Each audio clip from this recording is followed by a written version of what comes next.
की तस्वीर पूरी दुनिया तक जाए, वो डिजिटल क्रांति से पूरी दुनिया भी देखे कि भारत ने अपने देश में टेक्नोलॉजी के आधार पर कैसे डिजिटल करेंसी को संभव किया है।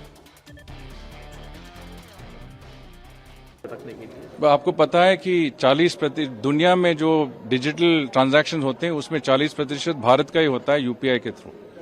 तो हमारे देश में जो डिजिटल करेंसी का यूटिलाइजेशन हो रहा है कहीं और मतलब कोई और देश का कोई मुकाबला नहीं हो रहा है।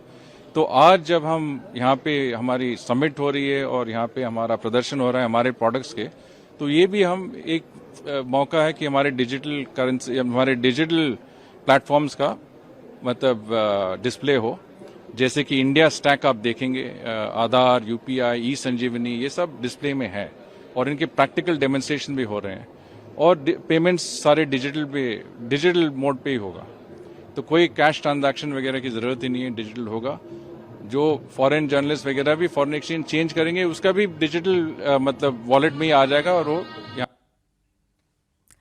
तो दुनिया का 40% डिजिटल लेन देन भारत में होता है। ये लेन देन अभी यूपीआई के जरिए हो रहा है, लेकिन जल्द ही डिजिटल करेंसी भी भारत में लोकप्रिय होने वाली है।